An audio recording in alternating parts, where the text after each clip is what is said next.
Hello and नमस्कार प्यारे साथियों, आप सभी का स्वागत है आपके अपने यूट्यूब चैनल पर। तो दोस्तों, राजस्थान पॉलिटिक्स इस श्रृंखला में आज मैं आपके लिए नया टॉपिक लेके आया हूं, मुख्यमंत्री तथा राज्य मंत्री परिषद। तो इससे पहले दोस्तों हमने जो गवर्नर टॉपिक है राज्यपाल, वो हमने कंप्लीट कर लिया था और उससे रिलेटेड एक बहुत ही शानदार जो एक टेस्ट है वो भी अपलोड किया गया है। तो वो 2 वीडियो राज्यपाल के और वो एक टेस्ट सीरीज़ आपको निश्चित रूप से जाके देख लेनी चाहिए। तो आज का ये टॉपिक शुरू करते हैं हम राज्यपाल। तो उम्मीद करता हूँ कि आपको ये सारी चीज़ें पसंद आ रही होगी और आप इनको ज़्यादा से ज़्यादा अपने मित्रों के साथ शेयर भी कर रहे होंगे। तो चलिए दोस्तों शुरू करते हैं आज का टॉपिक, मुख्यमंत्री तथा राज्य मंत्री परिषद। तो देख लेते हैं अनुच्छेद 163 में क्या उल्लेखित है। उन बातों को छोड़कर जिनमें राज्यपाल स्वयं विवेक से कार्य करता है, अन्य कार्यों के निर्वाह में उसे सहायता प्रदान करने के लिए एक मंत्री परिषद होगी जिसका प्रधान मुख्यमंत्री होगा। देखिए दोस्तों, क्या कहा गया है आपके आर्टिकल 163 में। आर्टिकल 163 में इस बात का उल्लेख किया गया है कि राज्यपाल की जो स्वयं विवेक की शक्तियाँ होती है, ऐसी शक्तियाँ जिनका उपयोग करने के लिए उसको किसी अन्य की सहायता लेने की ज़रूरत नहीं है और ना ही उन शक्तियों के उपयोग को न्यायालय में चुनौती दी जा सकती है, जैसे कि आपातकाल के संदर्भ में राष्ट्रपति को सूचित करना वगैरह, ऐसी शक्तियाँ। तो उन शक्तियों को छोड़कर बाकी अगर उसे कोई निर्णय लेना होगा, किसको, राज्यपाल को, तो उसके लिए अन्य कार्यों में सहायता प्रदान करने के लिए एक मंत्री परिषद होगी और जिसका प्रधान कौन होगा, उसका प्रधान होगा आपका मुख्यमंत्री। तो ये बात कही गई है आपके आर्टिकल 163 में। तो ये विशेष ध्यान देने लायक बात है। तो धीरे धीरे हम भूमिका बनाते हैं और उसके बाद हम स्टार्ट करेंगे मुख्यमंत्री और राज्य मंत्री परिषद, किस प्रकार से मंत्री वगैरह, कैबिनेट मंत्री, राज्य मंत्री, उप मंत्री क्या होते हैं, इन सब के बारे में हम थोड़ा डिटेल से पढ़ेंगे। तो ठीक है साथियों, आगे चलते हैं। आगे देखते हैं आर्टिकल 164 के पार्ट फर्स्ट में क्या दे रखा है। मुख्यमंत्री की नियुक्ति राज्यपाल करेगा। और ये बात हमने जब राज्यपाल पढ़ी थी, राज्यपाल के बारे में हमने पढ़ा था, तो भी हमने आर्टिकल 164 देखा था, क्योंकि ये आर्टिकल 164 राज्यपाल से भी संबंधित है। तो ये एक क्वेश्चन यहाँ से क्लियर हो रहा है, बहुत शानदार, कि मुख्यमंत्री की नियुक्ति कौन करेगा, आपका राज्यपाल करेगा। और अन्य मंत्रियों की नियुक्ति राज्यपाल सीएम की सलाह से करेगा। देखो, पहले तो राज्यपाल मुख्यमंत्री की नियुक्ति करेगा और उसके बाद राज्यपाल ही अन्य मंत्रियों की नियुक्ति करेगा। किसकी सलाह पर, मुख्यमंत्री की सलाह पर। जैसे कि मुख्यमंत्री उसे बताएगा कि फलाने व्यक्ति को शिक्षा मंत्री बनाना है, तो होम मिनिस्टर बनाना है, तो ऐसे सलाह तो कौन देगा, आपके मुख्यमंत्री। और नियुक्ति कौन करेगा, राज्यपाल। तो इस बात का आपको विशेष रूप से ध्यान रखना है। और ये नहीं है कि ये जो सलाह है वो राज्यपाल की इच्छा पर है, कि मुख्यमंत्री ने तो बोल दिया कि फलाने व्यक्ति को शिक्षा मंत्री बनाना है और वो अपनी इच्छा से माने या ना माने किसी और को बना दिया, ऐसा बिल्कुल भी नहीं है। इस मामले में मुख्यमंत्री की सलाह को मानने के लिए राज्यपाल हमेशा ही क्या होगा, बाध्य होगा।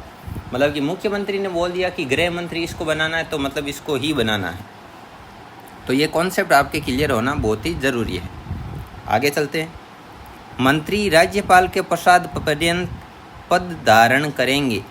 इसका मतलब क्या हुआ, मतलब कि राज्यपाल चाहे तो उस मंत्री को मुख्यमंत्री की मतलब की अनुशंसा पर या उसकी मतलब की परामर्श के आधार पर पद से हटा सकता है। लेकिन अब विशेष ध्यान देने योग्य बात जो हम आगे भी पढ़ेंगे, लेकिन मैं एक प्रकार से भूमिका बना देता हूँ अभी, कि यदि एग्ज़ाम में सवाल आ जाए कि कोई भी मंत्री व्यक्तिगत रूप से किसके प्रति उत्तरदायी होता है, तो वो होता है आपके राज्यपाल के प्रति उत्तरदायी। तो ये बात भी आपको ध्यान में रखनी है। आगे चलते हैं। एमपी, उड़ीसा, छत्तीसगढ़, झारखंड में एक जनजातीय मंत्री की नियुक्ति होगी जनजातियों के कल्याण के लिए। अच्छा, ये जो अलग अलग स्टेट्स हैं, एमपी, उड़ीसा, छत्तीसगढ़, झारखंड, इनमें क्या है, जनजातियाँ निवास करती है। तो इनमें क्या है, एक जनजातीय मंत्री भी होगा। वो क्या करेगा, यो उनके लिए अलग अलग जो वहाँ पर विकास के लिए कार्य करेगा, जनजातियों के कल्याण के लिए, विकास के लिए, उनकी एजुकेशन को बेटर बनाने के लिए और हेल्थ के लिए, बाकी जो भी है, तो उनके लिए अलग से इन स्टेट में क्या होगा, एक जनजातीय मंत्री भी होगा। आगे चलते हैं। राज्यपाल परंपराओं के अनुसार बहुमत दल के नेता को सीएम नियुक्त करता है। बहुमत दल के नेता को सीएम नियुक्त करता है, लेकिन स्पष्ट बहुमत ना हो तो राज्यपाल सीएम की नियुक्ति स्वयं विवेक का प्रयोग करेगा। नियुक्ति में स्वयं विवेक का प्रयोग करेगा। देखिए, समझते हैं इसको। राज्यपाल क्या करता है, परंपराओं के अनुसार, मतलब कि सीधी सी बात है कि जितने भी एमएलए चुनकर जाते हैं उनमें से राज्यपाल क्या करता है, अपने जो बहुमत दल का नेता होता है, बहुमत दल के नेता में से किसी को सीएम नियुक्त करता है। और यदि मान लो कि किसी पार्टी में स्पष्ट बहुमत नहीं है तो फिर वो अपने स्वयं विवेक से किसी व्यक्ति को सीएम नियुक्त तो कर देगा, लेकिन उसको बाद में वापस विश्वास मत प्राप्त करना अनिवार्य होगा। तो इसीलिए यहाँ पे कहा गया है कि यदि बहुमत ना हो तो राज्यपाल सीएम की नियुक्ति में स्वयं विवेक का प्रयोग करेगा। आगे चलते हैं। ये इम्पोर्टेंट है भाई, इम्पोर्टेंट है ये। 1 मिनट में थोड़ी इसकी थिकनेस कम कर लेता हूँ। अब देखिए, 91वां संविधान संशोधन अधिनियम 2003 क्या कहता है?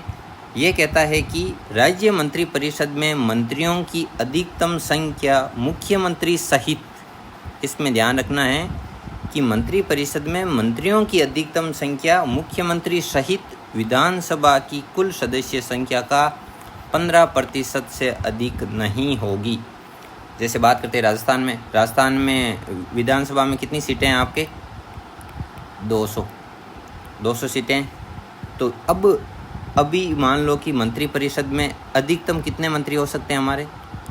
तो 200 का 15%, मतलब कि 30 मंत्री अधिकतम आपके राजस्थान में हो सकते हैं, इससे ज़्यादा नहीं हो सकते। क्यों? क्योंकि यहाँ पे 91वां जो संविधान संशोधन अधिनियम 2003 द्वारा ये निश्चित कर दिया गया है। तो राजस्थान में एग्जाम में आ जाए कि राजस्थान में मंत्रियों की अधिकतम संख्या कितनी हो सकती है?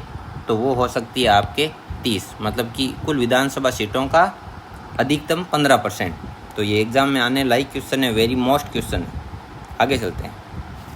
आगे क्या है? परंतु संख्या 12 से कम नहीं होगी। देखो ये कितना शानदार फैक्ट है। पहले तो वो हमें बता रहा है कि 91वां संविधान संशोधन 2003 क्या बोल रहा है कि मंत्री परिषद में मंत्रियों की अधिकतम संख्या आपके संविधान सभा में जितनी भी सीटें हैं उनकी 15% से अधिक नहीं होगी। 15% से अधिक नहीं होगी तो वो हमने देख लिया था कि वो कितनी हो जाएगी? वो हो जाएगी आपके 30, मतलब कि मंत्रियों की अधिकतम संख्या 30 हो जाएगी। अब बोल रहा है कि यह संख्या 12 से कम भी नहीं होगी। तो मंत्रियों की संख्या 12 से कम भी नहीं होनी चाहिए और 30 से अधिक नहीं होनी चाहिए। ये राजस्थान के संदर्भ में, बाकी अलग अलग स्टेट में अलग अलग है। गोवा, सिक्किम जैसे जो स्टेट हैं, बहुत ही छोटे स्टेट है, तो उनमें मंत्रियों की संख्या 12 से कम भी हो सकती है। वो अलग अलग फिक्स किया गया है। तो ठीक है, आगे चलते हैं। आर्टिकल 164 का पार्ट नंबर 2 है। पहले हमने पार्ट नंबर 1 देखा था, अब पार्ट नंबर 2 है आर्टिकल 164 का। वो है मंत्रिपरिषद राज्य की विधानसभा के प्रति सामूहिक रूप से उत्तरदायी होगी। देखिए ये कितना शानदार फैक्ट है। यहाँ पर बता रखा है कि जो पूरी मंत्रिपरिषद है वो सामूहिक रूप से किसके प्रति उत्तरदायी होगी? विधानसभा के। और मैंने आपको पहले बताया था कि ये जो मंत्री होते हैं, ये मंत्री व्यक्तिगत रूप से किसके प्रति उत्तरदायी होते हैं? तो वो होते हैं आपके राज्यपाल के प्रति उत्तरदायी। और पूरी मंत्रिपरिषद सामूहिक रूप से किसके प्रति उत्तरदायी होती है? तो वो होती है विधानसभा के प्रति उत्तरदायी होती है। तो ये आपको विशेष रूप से ध्यान रखने योग्य बातें हैं। आर्टिकल 164 का पार्ट नंबर 4 देख लेते हैं। कोई मंत्री जो निरंतर 6 मास तक राज्य के विधानमंडल का सदस्य नहीं है, उस अवधि की समाप्ति पर मंत्री नहीं रहेगा। अब देखिए इसको समझते हैं। आर्टिकल 164 का पार्ट नंबर 4 है, उसमें इस प्रकार कहा गया है जैसे कि मान लो कोई भी व्यक्ति मंत्री है आपके, ठीक है। यहाँ पर समझते हैं इसको। एक नया पेज ले लेता हूँ मैं। अगर एडेड हो रहा है तो ठीक है, यहाँ पर ले लेते हैं। कोई भी व्यक्ति है उसको क्या बनाया गया है, मंत्री बनाया गया। तो ये बिल्कुल भी ज़रूरी नहीं है कि वो विधान परिषद या विधानसभा का सदस्य हो, कोई ज़रूरी नहीं है, वो सीधा ही मंत्री बनाया जा सकता है। बना दिया उसको मंत्री, ठीक है, लेकिन उसको 6 माह के अंदर, 6 माह की अवधि के अंदर तक उसको विधानसभा या विधान परिषद की सदस्यता लेनी अनिवार्य है। अन्यथा क्या होगा, अन्यथा उसका जो मंत्री का जो पद है वो 6 माह के बाद स्वतः ही समाप्त हो जाएगा। तो इस चीज़ का आपको विशेष रूप से ध्यान रखना है, ठीक है। तो चलते हैं वापस अपने टॉपिक पर। ये रहा। तो उम्मीद है कि आपको समझ में आया होगा कि यदि कोई मंत्री है और वो विधानसभा या विधान परिषद का सदस्य नहीं है और उसको मंत्री बना दिया गया, तो 6 माह के अंदर अंदर उसे सदस्यता लेनी होगी उनकी, अन्यथा उस अवधि की समाप्ति पर वो मंत्री भी नहीं रहेगा, वो स्वतः मंत्री पद से हट जाएगा, मुक्त हो जाएगा। आगे चलते हैं। मंत्रियों को शपथ राज्यपाल दिलाता है। तो हमने पहले ही देख लिया था कि पहले राज्यपाल मुख्यमंत्री की नियुक्ति करता है और मुख्यमंत्री की सलाह पर अन्य मंत्रियों की नियुक्ति करता है, तथा मुख्यमंत्री तथा मंत्रियों को शपथ राज्यपाल दिलाता है। अब इसमें से मैं आपको छोटी सी थोड़ी डीप चीज़ बता देता हूँ कि मंत्रियों के शपथ के संदर्भ में तो संविधान में साफ साफ लिखा हुआ है कि मंत्रियों को शपथ कौन दिलाएगा, राज्यपाल दिलाएगा। लेकिन मुख्यमंत्री की शपथ के संदर्भ में हमारा संविधान मौन है। मुख्यमंत्री को शपथ राज्यपाल दिलाता है। ये सिर्फ और सिर्फ एक परंपरागत चीज़ है, परंपरा चली आ रही है कि भाई मंत्रियों को दिलाता है तो मुख्यमंत्री को भी यही दिलाएगा, और संविधान में इसका कहीं कोई दूर दूर तक उल्लेख नहीं है। आगे चलते हैं। क्या है, मंत्री परिषद में कैबिनेट मंत्री, राज्य मंत्री, उप मंत्री शामिल होते हैं, जबकि मंत्रिमंडल में केवल कैबिनेट मंत्री शामिल होते हैं। देखिए दोस्तों, किसी भी मुद्दे पर जो महत्वपूर्ण जो निर्णय लेने होते हैं वो लेता है आपका कैबिनेट मंत्री।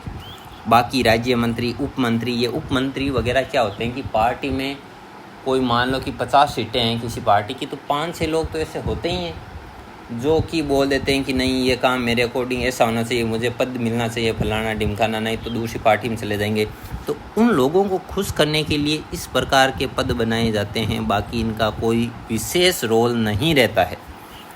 तो उस जो डिपार्टमेंट से जुड़े हुए, उस विभाग से जुड़े हुए जो मुख्य जो निर्णय हैं वो कैबिनेट मंत्रियों द्वारा लिए जाते हैं, और इन कैबिनेट मंत्रियों के मंडल को मंत्रिमंडल कहा जाता है, और मंत्रिमंडल में सिर्फ कैबिनेट मंत्री शामिल होते हैं। तो ठीक है दोस्तों, आपको समझ में आ गया होगा बहुत अच्छे से। आगे चलते हैं। आर्टिकल 165, ये है राज्य का महाधिवक्ता। अब देखिए दोस्तों, आप इसको सेंटर की कार्य प्रणाली है, केंद्र की कार्य प्रणाली को साथ में लेके चलोगे तो आपको ज़्यादा समझ में आएगी। जिस प्रकार केंद्र स्तर पर एक महान्यायवादी का पद होता है, अटॉर्नी जनरल का पद होता है, वैसे ही यहाँ पर क्या होता है, एडवोकेट जनरल, राज्य का महाधिवक्ता। तो इन महाशय का क्या काम होता है, राज्यपाल हाईकोर्ट, HC मतलब हाईकोर्ट का न्यायाधीश नियुक्त होने के लिए योग्य व्यक्ति या अर्हित व्यक्ति को महाधिवक्ता नियुक्त करेगा। पहली बात, कोई ऐसा व्यक्ति जो हाईकोर्ट में न्यायाधीश नियुक्त होने के लायक है, उसको राज्यपाल क्या करता है, राज्य का महाधिवक्ता नियुक्त कर सकता है या करेगा। ठीक है। अच्छा, काम क्या है इनके, यह है सरकार को विधि संबंधी राय देता है, और इनका पद कब तक रहता है, राज्यपाल के प्रसाद पर्यंत तक रहता है। ठीक है। और इनके जो काम होते हैं वो राज्यपाल के प्रति उत्तरदायी होते हैं ये। तो ठीक है, आगे चलते हैं। अब आ जाता है आपका मुख्यमंत्री, आज का जो मेन टॉपिक है वो। अब मुख्यमंत्री तो CM राज्य कार्यपालिका का वास्तविक प्रधान होता है। एग्जाम में आने लायक क्वेश्चन है, बहुत बार आया भी है, नॉर्मल सिंपल कॉन्सेप्ट है। हमने जब राज्यपाल पढ़ा था तो हमने पढ़ लिया था कि जो राज्यपाल होता है वो राज्य कार्यपालिका का संवैधानिक प्रधान होता है। लेकिन यहाँ पर बात आती है वास्तविक प्रधान की। तो वास्तविक प्रधान कौन होता है आपका, वास्तविक प्रधान होता है आपका मुख्यमंत्री। अब देखिए इस प्रकार क्या ये मामला है, तो इसकी थोड़ी भूमिका हम समझ लेते हैं। भूमिका क्या है इसकी? भूमिका ये है कि यहाँ पर मुख्यमंत्री जो होता है, मुख्यमंत्री वो होता है प्रधान। किसका प्रधान होता है भाई? मंत्री परिषद का, मंत्री परिषद का। यहाँ पे इसको थोड़ा ठीक कर लेता हूँ, मंत्री परिषद का प्रधान होता है, ठीक है। अब राज्यपाल क्या होता है कि हमने देख लिया था कि राज्यपाल मंत्री परिषद की अनुशंसा पर ही कोई निर्णय लेगा, स्वयं विवेक की शक्तियों के अलावा जो भी निर्णय लेगा वो मंत्री परिषद की सलाह पर ही लेगा। और मंत्री परिषद का जो मुख्य होता है प्रधान कौन होता है? मुख्यमंत्री। तो सीधी सी बात है कि राज्य कार्यपालिका का जो वास्तविक प्रधान होता है, तो वास्तविक रूप से शक्तियाँ किसके हाथ में आ गई? मुख्यमंत्री की, ठीक है। तो इस प्रकार इसको ध्यान में रखना है। वापस आ गया आपका आर्टिकल 164, सीएम की नियुक्ति राज्यपाल करेगा। तो आपको बहुत अच्छे से अब याद ही हो गया होगा, कम से कम 10-15 बार हमने बोल दिया है, लिख लिया है। तो आर्टिकल 164 के अंतर्गत ही सीएम की नियुक्ति राज्यपाल करेगा। आगे चलते हैं। सामान्यतया सीएम विधानसभा का सदस्य होता है, किंतु ऐसे सदस्य को भी सीएम बनाया जा सकता है जो किसी भी सदन का सदस्य ना हो, लेकिन 6 माह में उसे किसी भी सदन की सदस्यता लेनी होगी। अब वही सेम कॉन्सेप्ट है जो अभी मैंने मंत्री के संदर्भ में आपको बताया था। यहाँ पे बोला गया है कि नॉर्मली जो सीएम होता है वो और विधानसभा का सदस्य होता है, और उसको बहुमत दल के नेता में से राज्यपाल द्वारा नियुक्त कर दिया जाता है सीएम। लेकिन कोई ऐसा व्यक्ति जो ना तो विधानसभा का सदस्य है और ना ही विधान परिषद का सदस्य है, हालांकि हमारा राजस्थान में तो ये विधान परिषद नहीं है अभी, लेकिन मान लो जिन स्टेट में हो तो कोई ऐसा व्यक्ति जो ना तो विधानसभा का सदस्य है और ना ही विधान परिषद का सदस्य, उसको भी मुख्यमंत्री बनाया जा सकता है। लेकिन यहाँ पर शर्त क्या है? शर्त ये है कि 6 माह के अंदर उसे किसी भी एक सदन, या तो विधानसभा या विधान परिषद, दोनों में से एक सदन की सदस्यता तो लेनी ही पड़ेगी, वरना वो अपने पद से 6 माह के बाद अपना आप मुक्त हो जाएगा। ये आपको समझ में आ गई होगी बहुत अच्छे से। आगे चलते हैं। सीएम मंत्री परिषद का गठन करता है, अपने विवेक से मंत्री परिषद का गठन करता है, ठीक है। और मंत्री परिषद का अध्यक्ष होता है, प्रधान होता है, मुखिया होता है, सब कुछ होता है, ठीक है। आगे बढ़ते हैं। सीएम मंत्री परिषद का अध्यक्ष होता है, आ गई बात। इस नाते वे मंत्रिमंडल की समस्त बैठकों की अध्यक्षता करता है। ये भी ध्यान रखने लायक, याद रखने लायक बात है कि मंत्रिमंडल की समस्त बैठकों की अध्यक्षता कौन करता है। ऑप्शन में राज्यपाल वगैरह दे रखे होंगे, महाधिवक्ता ऐसे ऑप्शन डाल देते हैं, तो आपको ध्यान रखना है कि मंत्रिमंडल की समस्त बैठकों की अध्यक्षता आपके सीएम करेगा, ठीक साथियों। आगे बढ़ते हैं। सीएम मंत्री परिषद व राज्यपाल के बीच की कड़ी का कार्य करता है, महत्वपूर्ण है। जैसे कि ये रहा अपना राज्यपाल, ये रहा राज्यपाल और ये रही मंत्री परिषद, ठीक है।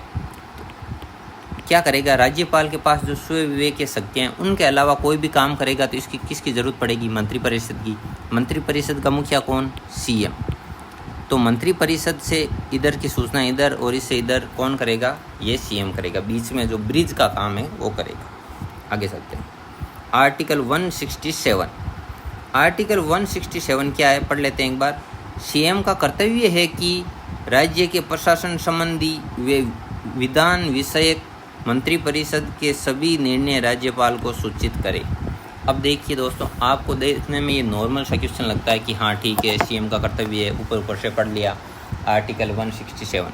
लेकिन एग्ज़ाम में क्वेश्चन किस प्रकार का बन सकता है कि आर्टिकल 167 या सीधा ही पूछ लेगा कि राज्य के प्रशासन संबंधी या विधान विषयक परिषद के सभी निर्णय राज्यपाल को सूचित करना सीएम का क्या है? दायित्व है, कर्तव्य है, दोनों हैं या इनमें से कोई नहीं? तो इस प्रकार का कोई गोलू क्वेश्चन जिसमें आप कन्फ्यूज हो तो आ सकता है। ये सीएम का कर्तव्य है कि वो राज्य प्रशासन संबंधी सूचनाएं राज्यपाल को दे या उसको सूचित करे। आगे बढ़ते हैं साथियों। सीएम विधानसभा का नेता होता है। सीएम विधानसभा का नेता होता है, मुख्यमंत्री विधानसभा का नेता होता है, और इसमें नॉर्मल बात है ये। आर्टिकल 177 क्या है? कोई भी मंत्री व महाधिवक्ता किसी भी सदन की कार्यवाहियों में भाग ले सकता है और उनमें बोल सकता है, लेकिन मत नहीं दे सकता। ये बहुत ही ज़्यादा इम्पोर्टेंट है, बहुत ज़्यादा इम्पोर्टेंट। आर्टिकल 177 कहता है कि कोई भी मंत्री हो या महाधिवक्ता हो, वो सदन की बैठकों में, कार्रवाइयों में भाग ले सकता है और बोल भी सकता है, लेकिन मत की बात आती है तो मत देने का अधिकार ना तो मंत्री को है ना महाधिवक्ता को है। तो ये जो सत्य असत्य वाले का क्वेश्चन आते हैं एग्जाम में, उनमें अक्सर पूछ लिया जाता है। आगे बढ़ते हैं। आर्टिकल 166 से 166, और ये हमने राज्यपाल पढ़ा था, उस समय बहुत अच्छे से पढ़ लिया था कि किसी राज्य की सरकार की समस्त कार्यपालिका कार्यवाही राज्यपाल के नाम से की जाएगी, क्योंकि जो राज्यपाल होता है वो राज्य कार्यपालिका का संवैधानिक मुखिया होता है। तो इन बात को घोट के पी जाना है, ध्यान रखना है। राज्यपाल मंत्रियों के कार्य आवंटन के लिए नियम बनाएगा। ठीक है, मंत्रियों के कार्य आवंटन के लिए नियम कौन बनाएगा? तो वो बनाएगा आपका राज्यपाल। लेकिन मंत्रियों की नियुक्ति राज्यपाल मुख्यमंत्री की सलाह पर करेगा। ये भी साथ साथ में आपको विशेष ध्यान रखना है, मैंने आपको बता दी पहले। और ये मोस्ट इसलिए बन जाता है क्योंकि मंत्रियों के लिए कार्य आवंटन का जब नाम आता है तो मुख्यमंत्री की ओर हमारा ध्यान ज़्यादा जाता है। तो इसीलिए एक इम्पोर्टेंट फैक्ट भी है, राज्यपाल को विशेष रूप से याद रखना है। कार्य आवंटन के लिए जो नियम है वो राज्यपाल बनाए। अब देख लेते हैं दोस्तों इम्पोर्टेंट पॉइंट, इम्पोर्टेंट फैक्ट। उप मुख्यमंत्री का संविधान में कोई उल्लेख नहीं है। तो मैंने जिस प्रकार आपको बताया था कि किसी भी विधानसभा के सदस्य को जब सीएम बन जाता है, पार्टी में इस प्रकार की हलचल होती है कि मुझे भी कोई मंत्री पद चाहिए या कोई अच्छी पोस्ट पर चाहिए, नहीं तो गठबंधन नहीं करेंगे, फलाना ढिमकाना। तो सिर्फ उनको खुश करने के लिए उप मंत्री, उप मुख्यमंत्री, इस प्रकार के उन्हें पद दे दिए जाते हैं। और बाकी संविधान में न तो इनका कोई उल्लेख है और न ही हमारे राजनीतिक ढांचे में इनका कोई विशेष महत्व है। ये सिर्फ खुश करने के लिए, जैसे बच्चे को टॉफ़ी दे दी जाती है, वे उस प्रकार की एक टॉफ़ी दी जाती है और कुछ भी नहीं है। तो देख लेते हैं, इधर उप मुख्यमंत्री सीएम दे रखे हैं। टीकाराम पालीवाल जब जयनारायण व्यास सीएम थे तो ये उप सीएम थे। और बाकी आप पढ़ सकते हो, हरिशंकर बाबड़ा वो भैरव सिंह शेखावत के समय थे, बनवारी लाल थे वो अशोक गहलोत के समय थे, कमला बेनीवाल और ये सचिन पायलट साहब अभी भी आपको पता ही है राजस्थान में सियासी खेल हो ही रहा है। अब देखो इम्पोर्टेंट फैक्ट है यहाँ पर, अगर एग्जाम में सीधा क्वेश्चन आए राजस्थान के प्रथम सीएम, सीधा सीधा हीरालाल शास्त्री, बात खत्म। आ जाए प्रथम निर्वाचित सीएम, निर्वाचित नाम आए विशेष रूप से तो टीकाराम पालीवाल। ठीक है, और सर्वाधिक समय तक रहने वाले सीएम तो वो थे अपने मोहनलाल सुखाड़िया, लगातार 17 वर्षों तक थे, 1954 से 1971 तक ये रहे आपके सीएम। तो ये फैक्ट है दोस्तों। अब ये ऐसी चीज़ें हैं कि इनमें कोई कॉन्सेप्ट वाली कोई बात नहीं है। जैसे कि अब मोहनलाल सुखाड़िया 17 वर्ष तक रहे, सर्वाधिक काल तक सीएम रहे, तो अब इसमें समझोगे क्या? इसमें तो याद रखने वाली चीज़ है, ये एक डाटा याद रखना है आपको। आगे पढ़ लेते हैं। बरकतुल्ला खान अल्पसंख्यक समुदाय के थे ये, और सीएम पद पर, और पद पर रहते हुए इनका निधन हुआ था। और अब ज़्यादा इम्पोर्टेंट क्यों है? क्योंकि 1971 में जो भारत पाक युद्ध हुआ था उस समय राजस्थान के मुख्यमंत्री थे बरकतुल्ला खान। तो इसीलिए इनका जो कार्यकाल है और इनका नाम, उनकी अवधि, निधन हो गया था, मतलब कि अपने पद पर रहते हुए निधन हो गया था, ये सारी चीज़ें ध्यान रखने लायक बन जाती है। आगे पढ़ लेते हैं। 7 अप्रैल 1949 से 24 जनवरी 1950 तक पद नाम प्रधानमंत्री रहा। मतलब पहले मुख्यमंत्री को क्या पद नाम था? प्रधानमंत्री। आगे देखिए, इस अवधि में आईसीएस अधिकारियों का मंत्रिमंडल कार्यरत रहा। ठीक है, जो प्रशासनिक सेवा के जो अधिकारी थे वही इस जो मंत्रिमंडल का है वो कार्य करते थे। आगे देखिए, राजस्थान में अब तक 4 बार राष्ट्रपति शासन लागू हुआ है और मैंने राष्ट्रपति के टाइम में आपको बता दिए हैं ये चारों अवधियाँ, और इनके समकक्ष जो राज्यपाल थे वो भी नाम सहित बताए हैं। 4 बार राष्ट्रपति शासन लागू हुआ था जिनकी समय अवधि निम्न प्रकार है। तो ये देखो, ये 13 मार्च 1967 से 26 अप्रैल 1967 तक पहले एक बार था। दूसरा था 30 अप्रैल 1977 से ये 21 जून 1977 तक था। फिर था आपके 17 फरवरी 1980 से ये हो गया आपके 5 जून 1980 तक। फिर ये 15 अप्रैल 1992 से ये 3 दिसंबर 1993 तक। तो ये आपको ध्यान में रखना है, ये राष्ट्रपति शासन लागू हुआ तब की बातें। तो उम्मीद है दोस्तों वीडियो आपको पसंद आया होगा। वीडियो पसंद आया है तो वीडियो को ज़रूर से ज़रूर लाइक कीजिएगा, चैनल को शेयर एंड सब्सक्राइब कीजिएगा और कमेंट करके ज़रूर बताइएगा कि आपको किस प्रकार से वीडियो समझ में आ रहा है, कितना वीडियो पसंद आ रहा है। और अपने दोस्तों के साथ ज़रूर से ज़रूर इस वीडियो को शेयर करिएगा। मैं ऐसे ही आपके लिए ज़्यादा से ज़्यादा शानदार कंटेंट लाता रहूँगा। तो ठीक है दोस्तों, मिलते हैं अगले वीडियो में। तब तक के लिए जय हिंद, जय भारत।